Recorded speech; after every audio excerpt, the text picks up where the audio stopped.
In the afternoon of March 11th, Japan experienced its largest earthquake in recorded history. The earthquake measured 9.0 on the Richter scale. The epicenter was in an area north of Tokyo, the capital. The damage to this building was caused by the earthquake. Many roads, bridges, and train lines were also damaged or destroyed by the earthquake. Explosions soon ignited the fuel from cars and ships, and the tsunami that followed the earthquake carried the flames farther and farther inland. Here, we can see the smoke carried along by the tsunami. After the tsunami recedes, flames and smoke remain. 16 hours later, ships and buildings continue to smolder. Beyond the wreckage, flames continue unchecked as further tsunami warnings keep people away from the shores. For the time being, all they can do is watch and wait. When all the fuel has been burned up, the flames finally extinguish themselves. Terrible as it is, damage from the earthquake and the fires is dwarfed by the destruction from 30-foot-high tsunami. Any buildings less than 2 stories tall are no longer standing in this town. Seawater remains long after the tsunami have receded. The morning after the tsunami, seawater still covers the land. The historical thatched roof from the farmhouse lies in the wreckage of the waves, which do not discriminate between old and new. Areas that used to be heavily populated have been transformed into an empty wasteland. From this distance, few traces of life remain. In the wake of the earthquake and the tsunami, little is left intact in this town.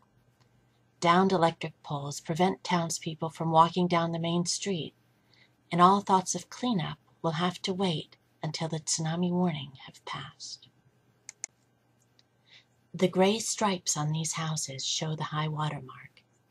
It is too soon to know what remains of these families' possessions, and whether they will be able to return to these houses or not.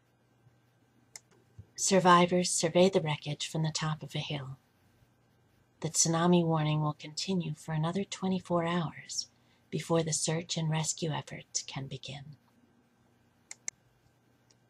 A train, a piece of a station, and a single house are all that remain of this once busy town.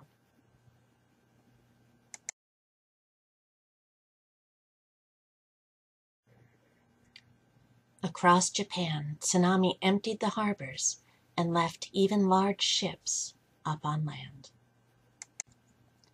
In addition to ships, hundreds of train lines and roads were damaged or destroyed, seriously impairing relief and recovery efforts. Schools are generally designated as relief areas. Hundreds of refugees fled to this high school where they are awaiting help. The SOS on the sports field will contain additional requests for blankets and water in a couple of hours. With roads impassable, refugees have no choice but to wait for helicopters to arrive.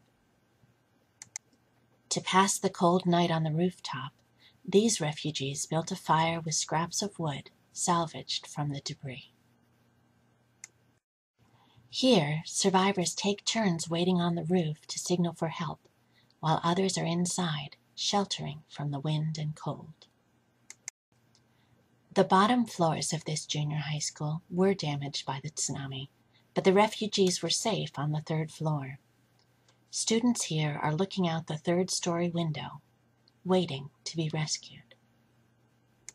Saturday morning, this small boat was able to navigate the rubble to rescue these students.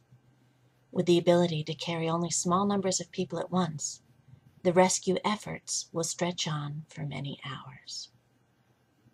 Saturday morning, a small child is carried out by a rescue worker. No one knows how long it will be before children at refugee centers can be reunited with family. After a long night, residents navigate the refuse as they make their way to refugee centers.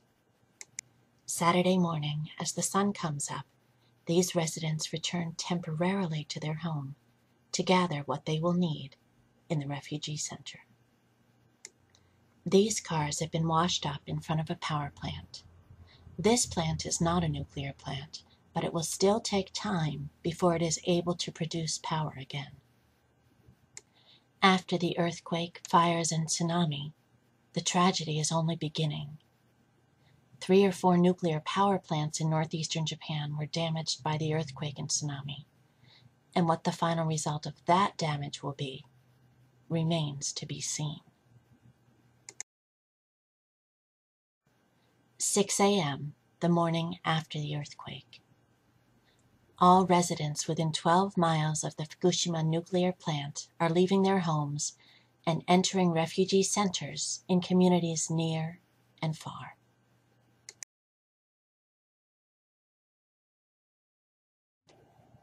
Displaced residents line up to fill their bottles with drinking water. At 7:16 a.m., the line already stretches as far as the eye can see. The destruction by the earthquake, fires, and tsunami stretches for miles and miles along the Pacific coast of northeastern Japan. In some places, like these, the destruction is nearly complete. Communities across the nation were damaged by earthquakes and aftershocks, ranging from 3 to 6.5 on the Richter scale.